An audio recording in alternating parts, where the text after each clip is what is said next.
Hey guys, I just want to talk about this badass XY Falcon running some serious ETs way back in the mid 80s. And not only that, the actual magazine that it's also featured in is the magazine that I had ever first purchased back when I was only 8 years of age. So featured in this very first mag of mine, guys, is the late John Taverner. Now everyone will know, especially down here, who John was, veteran drag racer and chassis builder. And everyone will, would remember that Chimera.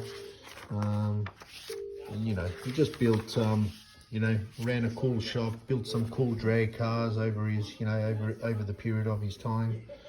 And that's just badass.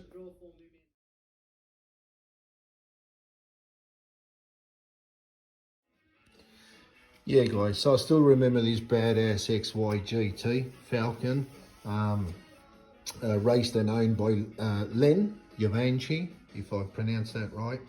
And now, look, guys, I'm just throwing it out there. Now, is this the world's first 10-second, all Cleveland powered factory production, full-bodied race car? Let me know what you think. And now, running into the 10s in those days, you know what I mean? Like, guys, we're not talking early 2000s, we're not talking mid-90s. This thing was running those ETs in the mid-80s. And now that's all Cleveland, block, heads, diff, gearbox, the whole deal. Now that's badass. Let's go through it.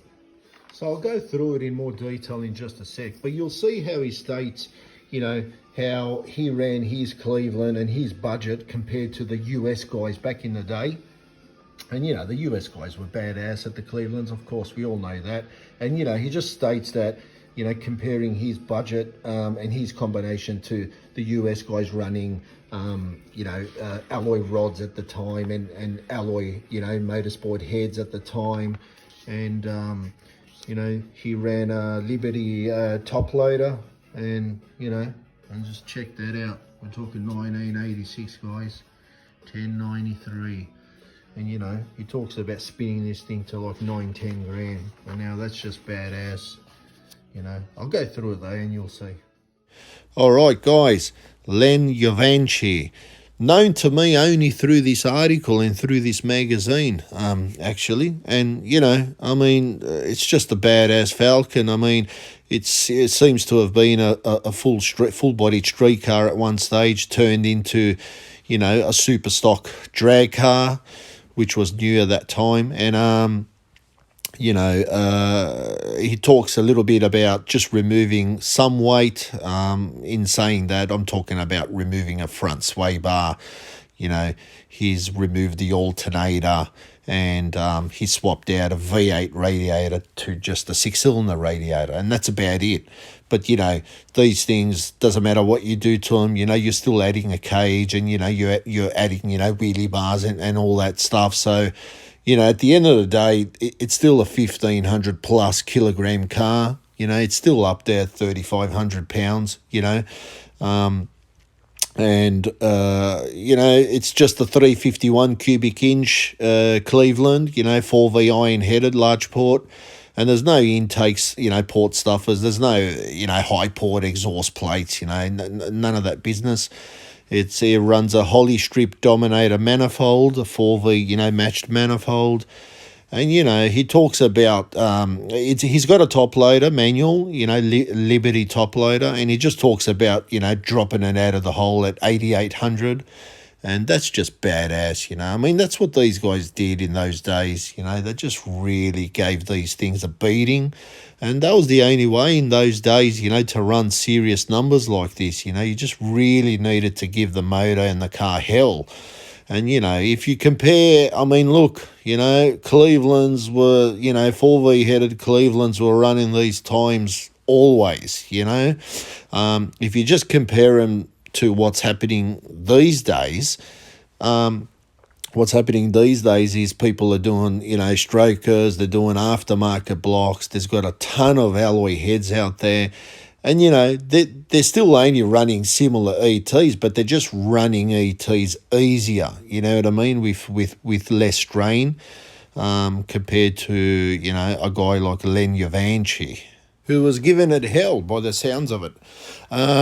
He talks about, you know, he only thinks he's making about 500, you know, he would like to make about 550, 570 horse. And, you know, that's just being real conservative and realistic there. And, you know, he does compare it to the guys in the US at the time. They were more like making around 600 plus horsepower out of their Clevelands at the time.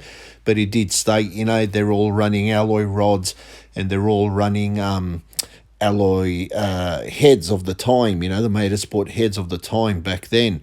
So, you know, his budget was a little lower than the US guys. He mentions that.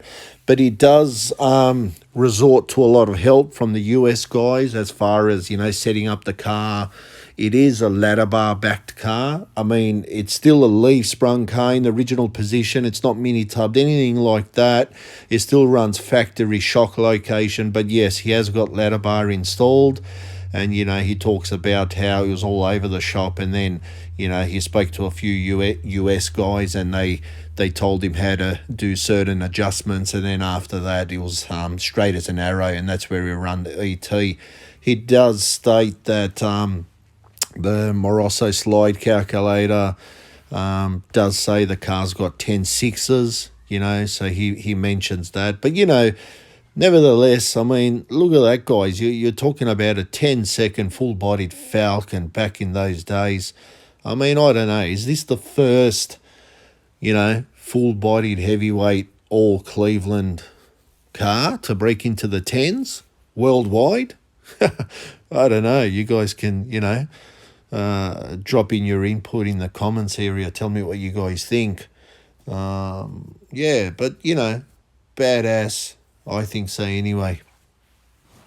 Also in here's Hugo's race car components. A lot of guys down here will remember him. Remember that for Hugo's? Check that out. 10,000 RPM titanium retainers and stainless steel valve springs. You know, there you go, guys. Crow cams. It's what I ran in my NA Cleveland back in the 90s. Yeah, so, you know, maybe I should keep this thing in a cover or something. But there, that's, you know, my very first magazine. That happened to be a drag racing magazine. So, you know, go figure. I mean, you know, no wonder things make sense. Drag racing in Cleveland. There you go.